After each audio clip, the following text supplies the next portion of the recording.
23 सितंबर 2024 मध्य प्रदेश का हरदा जिला, जहां शाम के वक्त एक अधेड़ उम्र का शख्स एक 5 साल की मासूम बच्ची को कुरकुरे देने के बहाने से अपने पास बुलाता है और उसे फिर नदी के पास ले जाकर झाड़ियों में उस बच्ची के साथ दुष्कर्म करता है। दुष्कर्म की जानकारी कब लगती है? जब बच्ची के परिजन बच्ची को काफी वक्त से ढूंढ रहे थे और बच्ची का पता नहीं चला। परिजनों ने पुलिस को जानकारी दी और पुलिस ने जब तलाशी की तो बच्ची नदी किनारे बेहोश मिली। बच्ची के मिलने पर पुलिस के साथ परिजन बच्ची को अस्पताल ले गए। यहाँ पर जांच में पता चला कि बच्ची के साथ बड़ी ही निर्ममता के साथ दुष्कर्म हुआ है, लेकिन जिस शख्स ने दुष्कर्म किया है वो शख्स अभी भी पुलिस की गिरफ्त से बाहर है और लगातार पुलिस कई तकनीक के माध्यम से इस अपराधी की कोशिश कर रही है कि जल्द से जल्द गिरफ्तारी हो सके। ठीक इसी तरीके का एक और मामला मध्य प्रदेश की राजधानी से उसी तारीख यानी कि 23 सितंबर को सामने आया। यहाँ भी एक फूल सी मासूम बच्ची अपनी दादी से ये कह के गई थी कि दादी मैं एक बुक लेकर आ रही हूँ, लेकिन काफी देर तक जब बच्ची घर वापस नहीं आई तो दादी ने आसपास के पड़ोसियों के साथ इस बच्ची को ढूंढने की कोशिश की, लेकिन बच्ची के बारे में कोई जानकारी नहीं मिली। अभी यानी कि कुछ ही घंटों पहले मध्य प्रदेश की भोपाल शहर की पुलिस ने उस बच्ची का शव छत बिछत और बुरे हालातों में पड़ोस में रहने वाले एक पड़ोसी के घर की पानी की टंकी से बरामद किया है। जब पुलिस ने इस आरोपी को पकड़ा तो आरोपी ने बताया कि उसने इस घटना को महज 35 मिनट में ही अंजाम दे दिया और 35 मिनट में फूल सी मासूम बच्ची के साथ उसने गलत काम किया और उसकी जान भी ले ली। एक ही तारीख में मध्य प्रदेश के 2 अलग अलग शहरों से दुष्कर्म के ऐसे निर्ममता वाले मामले सामने आए और ये तो केवल एक ही तारीख के मामले हैं, लेकिन पिछले कुछ हफ्तों से लगातार मध्य प्रदेश में फूल सी मासूम बच्चियां, जिनमें किसी की उम्र महज 2 साल, किसी की उम्र 3 साल, किसी की 5 साल, किसी की 8 साल, किसी की 10 साल है, ऐसे कई मामले सामने आ गए।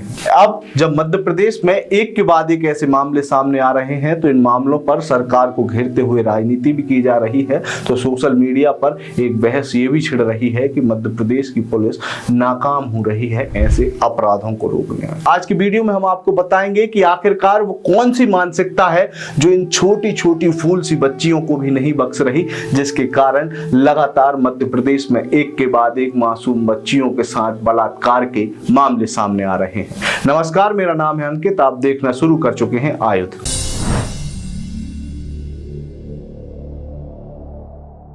मध्य प्रदेश का हरदा शहर हो, भोपाल शहर हो, जबलपुर शहर हो या फिर सतना और रीवा जैसे शहर बदलते हैं लेकिन वारदातें एक जैसी हो रही हैं। इन वारदातों की भरमार है और ये वारदात करने वाले जो आरोपी हैं वो कभी शिक्षक होते हैं तो कभी पड़ोसी और कभी एक नॉर्मल इंसान की तरह आपके और हमारे बीच में रह रहे होते हैं, लेकिन मौका मिलते ही ये आरोपी बच्चियों के साथ दुष्कर्म जैसे गलत काम को अंजाम दे देते हैं। इस रिपोर्ट में हमने जानने की कोशिश की है कि आखिरकार वो कौन सी मानसिकता है जिस मानसिकता के तहत ये दरिंदे फूल जैसी मासूम बच्चियों को तक नहीं बख्श रहे। उसके पहले हम ऐसे कुछ केसों के बारे में आपको बताते हैं जो केस मध्य प्रदेश से लगातार सामने आए। पहला केस राजधानी भोपाल से ही सामने आया, जहां पर 18 सितंबर को भोपाल के भारत माता चौराहे के पास स्थित एक स्कूल, जहां पर स्कूल में ही पढ़ाने वाले शिक्षक कासिम रेहान ने एक बच्ची के साथ वॉशरूम में रेप किया। पुलिस ने जब इस मामले की जांच की तो पता चला कि आरोपी ने रेप से पहले कई पोर्न वीडियो देखे थे। इस वक्त आरोपी जेल में है। दूसरा केस भी राजधानी भोपाल का ही है, जहां पर ऐसबाग थाना क्षेत्र में एक स्कूल वैन में एक 5 साल की बच्ची के साथ बैड टच किया गया। बच्ची ने इसकी जानकारी अपने परिजनों को बताई और परिजनों ने यह घटना पुलिस को जाकर बताई। अब पुलिस इस पूरे मामले की जांच पड़ताल में जुटी है और आरोपी से पूछताछ भी की जा रही है।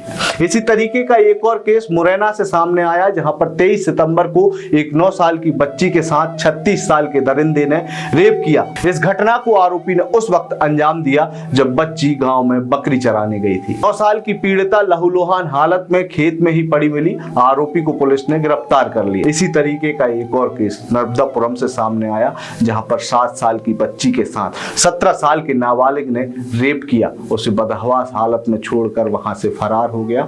मीडिया रिपोर्ट्स के अनुसार यह वारदात 23 सितंबर की ही थी। इन सब मामलों की पड़ताल जब आयुक्त की टीम ने की तो पता चला कि इन सब आरोपियों की मानसिकता एक जैसी है। जी हां, इनके रहने के रंग ढंग, इनके सोचने का तरीका, इनके समाज में कैसा व्यवहार करना है, उन सब चीजों पे हमने बारीकी से जांच की। न केवल हमने जांच पड़ताल की बल्कि इन मामलों को लेकर आरोपियों की मानसिकता समझने के लिए हमने विशेषज्ञों से चर्चा भी की। आप खुद ही सुनिए हमारी विशेषज्ञ द्युतिमा शर्मा ने इन सब बलात्कारियों की मानसिकता के ऊपर अपनी क्या राय दी है।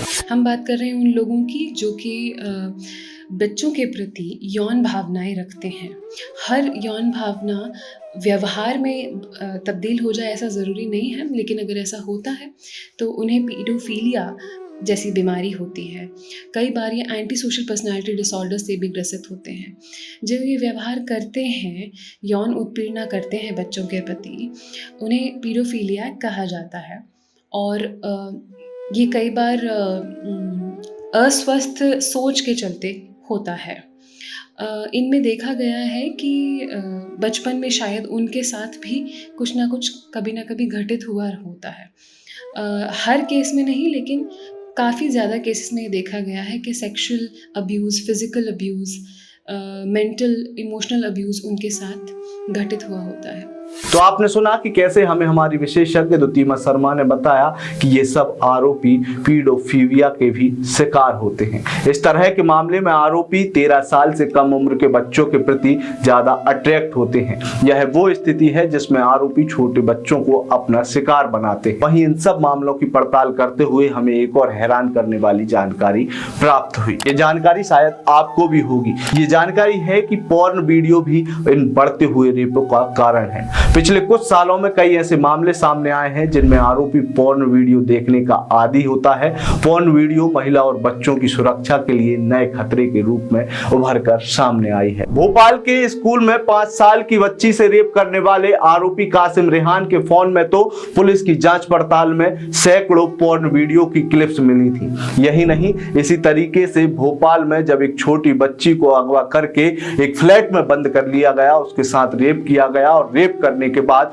उसे पानी की टंकी में डुबो दिया गया। उस आरोपी की भी पत्नी से उसका तलाक काफी समय पहले हो चुका है। तो इन सब मामलों को देखकर अब आप ये समझ पाए होंगे कि आखिरकार इन सब मामलों के पीछे एक मानसिकता है जो बेहद सड़ी हुई, बेहद घृणित मानसिकता है, जो केवल और केवल बच्चों को और छोटे छोटे मासूम फूल जैसी बच्चियों को अपना शिकार बनाती है। अब बात आती है कि आखिरकार ऐसे घृणित मानसिकता और ऐसे घृणित अपराधों को रोकने के समाधान क्या हैं। तो समाधान के लिए भी हमने जानने की कोशिश की कि क्या केवल पुलिस के माध्यम से इन अपराधों को रोका जा सकता है। तो मैं आपको बता दूं कि मध्य प्रदेश देश का वो राज्य है जहां पर रेप जैसे अपराध करने वाले आरोपियों को फास्ट ट्रैक कोर्ट के माध्यम से फांसी जैसी सजा देने का भी प्रावधान है। लेकिन उसके बावजूद भी मध्य प्रदेश में रेप के ये मामले थम नहीं रहे। इन रेप के मामलों को रोकने के लिए केवल पुलिस की सजा काफी नहीं है, इन लोगों की इस मानसिक स्थिति में भी सुधार लाना पड़ेगा, जिसमें समाज के लिए बड़े आमूल-चूल परिवर्तन करने होंगे और समाज को बढ़ चढ़कर इन आरोपियों के जो मानसिकता है उसको सुधारने के प्रयास किए जाने चाहिए। आपको यदि हमारी ये वीडियो पसंद आई हो तो इस वीडियो को अपने दोस्तों और रिश्तेदारों के साथ साझा करना ना भूलें। आपने अब तक यदि आयुक्त को सब्सक्राइब नहीं किया है तो सबसे पहले आयुक्त को सब्सक्राइब कर लीजिए। इसी तरीके के वीडियो और देखने के लिए आप हमें फेसबुक, ट्विटर और इंस्टाग्राम पर भी फॉलो कर सकते हैं। आपका बहुत बहुत धन्यवाद। लगातार जुड़े रहने के लिए आयुक्त को सब्सक्राइब जरूर करें।